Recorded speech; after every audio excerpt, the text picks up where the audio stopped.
to get insight into this. As an astrophysicist, we've seen throughout time the hubris that comes with any discovery that gets made, or the hubris that prevents the acceptance of a discovery that might demote your sense of self from whatever you previously imagined it to be. Among them is, where is Earth? Is it the center of all things? No, it's not even a significant planet in orbit around an ordinary star in the corner of an ordinary galaxy, one of 100 billion galaxies in the universe. And so here we are saying, let's search for life in the universe, intelligent life like us. Well, who are we to say that we're intelligent? I mean, I pose that not as a joke question, but it's a very serious question. We define ourselves to be intelligent in ways that no other creature can rival. Okay, now what do we credit that intelligence to? So you look at the genome, and let's take the chimp. I guess that's a really close relative of ours. And we have, what is it, high 90s% identical, indistinguishable DNA. And the chimp does not build the Hubble telescope, and the chimp does not compose symphonies. So we must then declare that everything we say about us that is intelligent is found in that 1.5% difference in DNA. Is that a fair statement to make? Okay. Let me invert that question. If the genetic difference between humans and chimps is that small, maybe the difference in our intelligence is also that small. Yeah. Maybe the difference between stacking boxes and reaching a banana, putting up an umbrella when it rains, whatever are these rudimentary things a chimp does that the primatologists roll them forward and boast about, which of course our toddlers can do, maybe the difference between that and the Hubble telescope is as small as that difference in DNA. Because I pose the question, suppose there was another life form on Earth or elsewhere, that in that same sort of vector, that 1.5% difference we are to chimps, suppose they were 1.5% different from us. They would then roll the smartest of us in front of their humatologists and say, Hawking, there's Hawking, oh, this one is slightly smarter than the rest of them because he can do astrophysics calculations in his head. Like little Timmy over here. Yeah. So I wonder if we're just blithering idiots in the presence of even a trivially smarter species than us. So therefore, who are we to even assert that, number one, we are intelligent and we're looking for others at least as intelligent as us out there to talk to? By the way, is there any other species on Earth that we can talk to? Can we have a conversation with a chimp? That has nearly identical DNA, and I don't think we can actually say, hey, what movie do you want to see tonight? But you don't have that conversation with a chimp. Yet somehow we want to believe that an alien on another planet that's not even based on DNA, and even if it is, it's not nothing like us, that we could communicate with it. Yeah. I'm screaming at you, I'm sorry. Well, so there. Well, I'm all for, yeah, I'm Are we as stupid as I'm saying? I'm all for deflating hubris. But, I mean, it's also true, of course, that our brains are anatomically very, very much bigger than chimps. And so that also is must be contained in some sense in that tiny little percentage of DNA. I think the way to look at the DNA problem is to say that the sort of DNA that has been sequenced and the sort of thing on which we base that calculation of the 98% is, if you look at again, look at a computer, and you'll find that most of the programs that are written are at the machine code level are calling up the same set of subroutines. There's a subroutine for pulling down menu bars and a subroutine for moving windows and so on.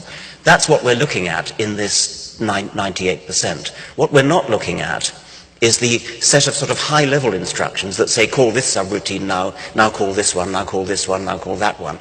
It's not just humans and chimpanzees. All mammals have pretty much the same repertoire of genetic subroutines. And it's the difference between a man and a mouse is, like the difference between a man and a chimpanzee, is the order in which they're called.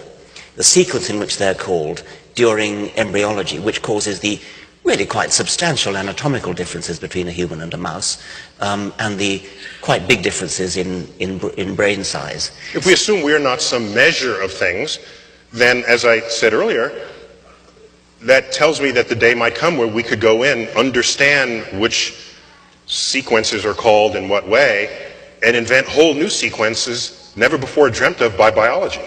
Yep, absolutely. Empowering us in ways never before known. Very, very difficult.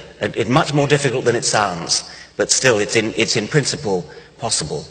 But the other point about intelligent life in the universe, never mind how we define intelligence, we're only going to encounter them if they are intelligent enough either to come here, which is very difficult indeed, or to send radio transmissions to us, which is a lot easier, but still requires, let's just define it as the quality that you need in order to send information across the universe.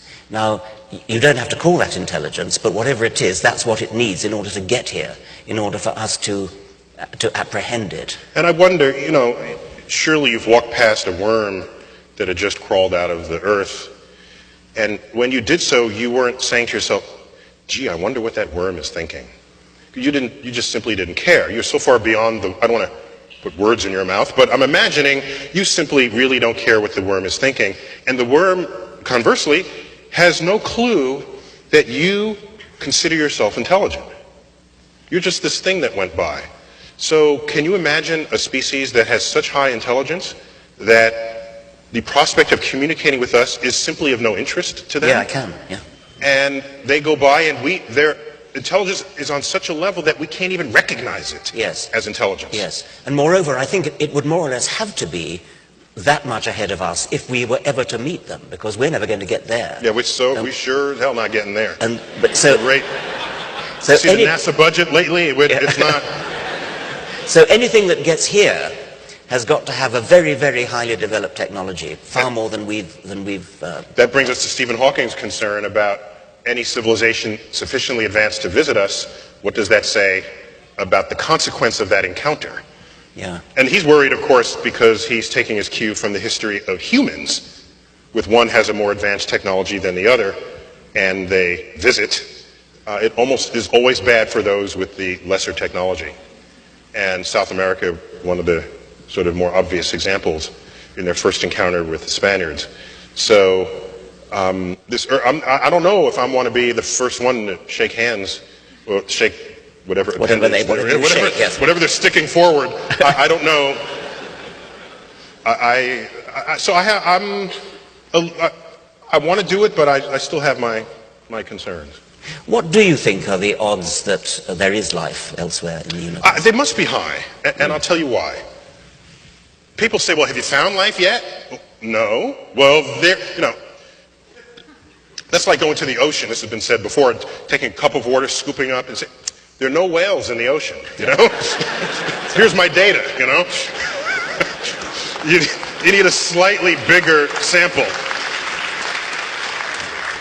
And so if you look at, for example, what we call the radio bubble, this is the sphere around Earth, centered on Earth, which is the farthest our radio signals have reached in the galaxy. And they're about 70 light years away. We've been transmitting radio signals inadvertently leaking into space for about 70 years. 70 light year radius sphere. Well, how big is the galaxy? Well, shrink that sphere down to maybe the size of a BB, and then the galaxy on that scale would be the size of this stage. That's how far our radio signals have traveled. And those aren't even the ones we sent on purpose. The ones we sent on purpose have traveled much less. So no, we haven't actually reached as far into the galaxy as we'd like before we would say definitively that there's no one intelligent living today. But here's some very simple facts. I can review them in 90 seconds. You look at the formation of the Earth and the earliest sign of fossil life. Subtract a few hundred million years at the beginning of Earth, when Earth was a shooting gallery. Earth was still accreting the birth materials of the solar system. It's hostile to complex chemistry over that time. Not fair to start the clock then. Wait a couple 100 million years. Now start the clock and wait around and see when you have the first signs of single-celled life. At most, 400 million years. At most. Earth has been around for 4.5 billion? So Earth, without any help from us, with basic ingredients found throughout the universe, managed to create life, simple though it was. So, and Earth, one of, 8 planets, get over it. One of, sorry. Earth, an ordinary star, to suggest, and what are the ingredients of life? The number 1 atom in your body is hydrogen.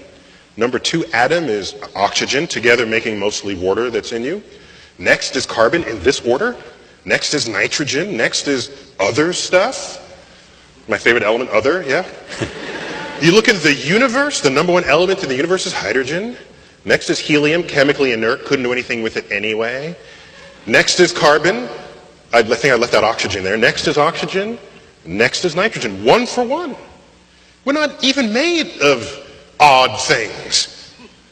The most common things in the universe are found here on Earth, and we're made of them. And carbon, one of the most chemically fertile element on the periodic table. It's not a surprise. We're carbon-based. Life is just the extreme expression of complex chemistry. So that's what biology is.